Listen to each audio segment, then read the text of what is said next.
Guys, എല്ലാവർക്കും മഹാലക്ഷ്മി പുത്തൻ വിശേഷങ്ങളിലേക്ക് സ്വാഗതം. അങ്ങനെ നമ്മുടെ കണ്ണന്റെ കുത്തുവാക്കുകളിൽ മനം നൊന്ത് നമ്മുടെ മഹാലക്ഷ്മി ആത്മഹത്യയിലേക്കോ?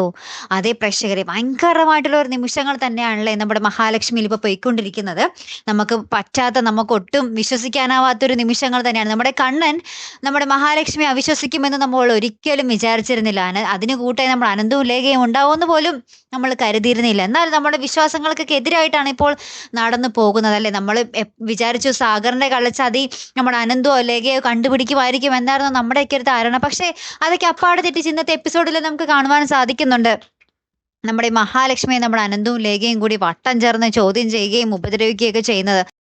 അപ്പൊ കണ്ണനും പറയുന്നുണ്ട്, എന്റെ ഭാര്യയ്ക്ക് നേരെയാണ് ഇവൻ ആക്രമിക്കാൻ ആദ്യം വന്നിരുന്നെങ്കിൽ നീ അത് എന്നോട് ആദ്യം പറയണമായിരുന്നു, നീ അത് എന്തിനാ അത് മറച്ചു വെച്ചു എന്ന് പറയുന്നുണ്ട്. നമ്മൾ ആദ്യമേ പറഞ്ഞിരുന്നു മഹാലക്ഷ്മി മറച്ചു വെക്കുന്നതൊക്കെ മഹാലക്ഷ്മിക്ക് തന്നെ പിന്നീട് വിനയായിട്ട് വരുള്ളൂ. അതേപോലെ തന്നെ ആ മറച്ചു വെച്ചത് എന്തിനാണ് എന്ന് ഓർത്തിട്ടാണ് നമ്മുടെ കണ്ണൻ ചോദ്യം ചെയ്യുന്നത് കേട്ടോ. അപ്പൊ എന്തായാലും നമ്മുടെ കണ്ണന്റെ ഈ ഒരു മനംമാറ്റം, കണ്ണന്റെ ഈ ഒരു മാറ്റം നമ്മുടെ മഹാലക്ഷ്മിക്ക് താങ്ങാവുന്നതിലും അപ്പുറമാണ് അല്ലേ. പിന്നെ എന്തായിരിക്കും അവിടെ സംഭവിക്കാൻ പോകുന്നത്? നമ്മുടെ കണ്ണന്റെ ഈ ഒരു മാറ്റം നമുക്ക് ഉൾക്കൊള്ളാൻ നമ്മുടെ മഹാലക്ഷ്മിയെ കൊണ്ട് സാധിക്കുമോ? അല്ലെങ്കിൽ അത് പറ്റാതെ നമ്മുടെ മഹാലക്ഷ്മി ആത്മഹത്യക്ക് ശ്രമിക്കുമോ?